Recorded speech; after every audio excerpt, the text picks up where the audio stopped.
Hello! Hello! Magandang araw at magandang buhay at panibagong vlog na naman si Bonsai Stanglong po. So nakikita nyo ito.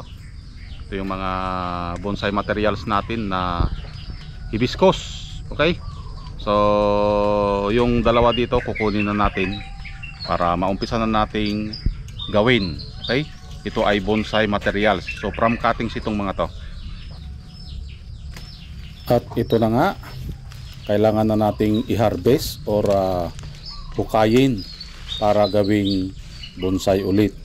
So ang pinalaki lang natin dito ay yung kanyang pinakapuno, yung trunk. Okay? So ang tanda nito ay 3 taon mahigit. Okay?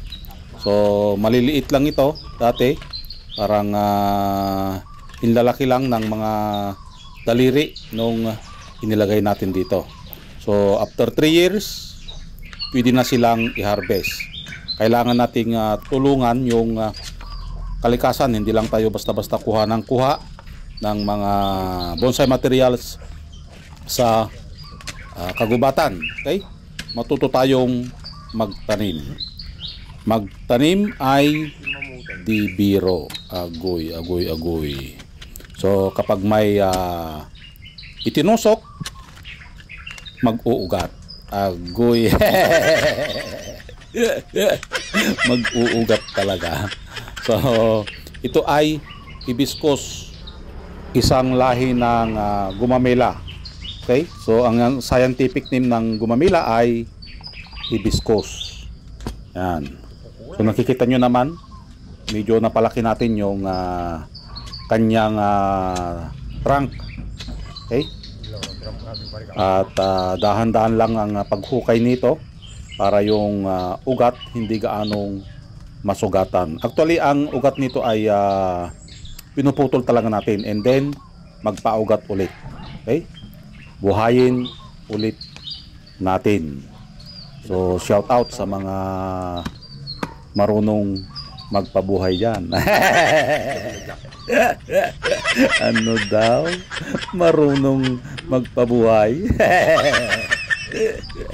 So at malapit na itong mahukay. So titignan lang natin dito yung ilalim.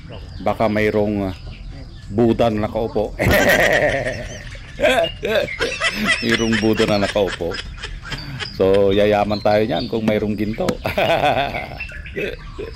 Ayan. So ihaw na natin ito. Yun. So nakita nyo kung gaano nakalalaki yung ating bonsai materials. At halos hindi na mabuhat ng isang tao. Yan. Oh. So napalaki natin ng ganyan dahil hinayaan lang natin. Kapag ito ay nakalagay sa paso, hindi lalaki ng ganyan kalaki. So ayan na nga. Pagkatapos na mahukay, ating namang tatanggalin yung mga ugat na hindi na kailangan. So ipa-final cuttings natin ito. Okay? Kailangan tanggalin yung mga masakit sa mata na ugat. Tulad yan, hindi na kailangan yan. Kailangan nating tanggalin at buhayin na lang ulit natin. Bubuhayin natin ito sa isang batya. Okay? Yan. So ganyan ang paghahunt ng bonsai materials. Back to zero ito. Okay? So hindi basta-basta yung mag-alaga ng bonsai. Biruin nyo, 3 taon ito bago natin kinuha ulit. So bonsai materials pa lang siya, hindi pa siya bonsai. Okay? Gagawin pa lang natin siyang bonsai. Yan. So tanggalin lang yung mga sanga na hindi na kailangan. Ipa-final cutting ulit para mag-iwan tayo ng mga abang. So yung abang, yun yung patutubuin na sanga. Katulad nyan, isang maliit na bonsai materials ulit. Ito ay hibiscus ulit. So bali 4 na bonsai materials ang ating nakuha na from cuttings. So hindi na tayo bibili Okay? Dahil si Bonsai Stanglong po, kung minsan bumibili din ng bonsai materials. Bumibili through online. Okay? So, para makatipid si Bonsai Stanglong po, nag-propagate. Okay? At ito na, inaanin na natin. At ito yung ating nakuha na bonsai materials. 3 hibiscus Taiwan at 1 argaw Taiwan. At itatanim natin. So ganito ang pagtanim. Nilagay natin sa training pot. Yan yung tinatawag nating training pot. Diyan natin bubuuin.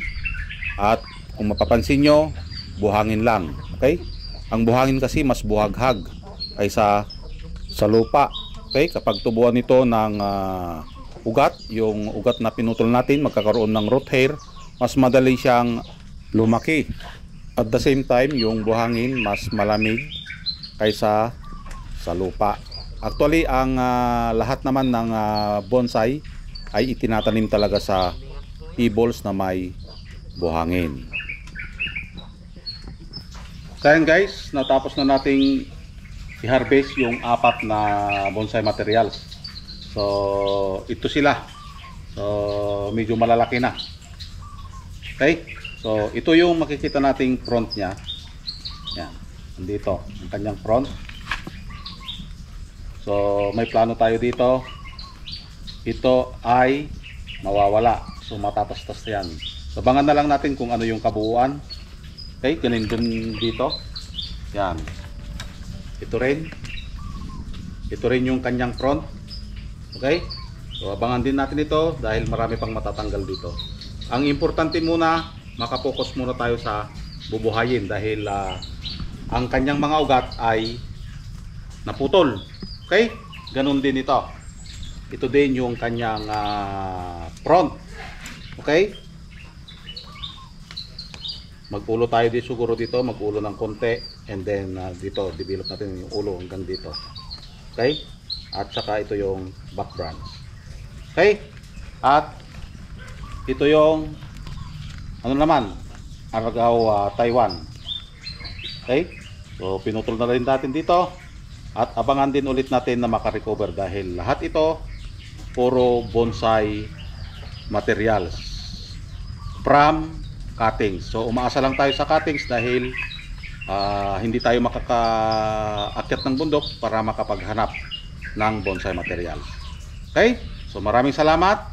Abangan natin ito na makarecover at ma-update natin. Hanggang sa muli. Bye-bye.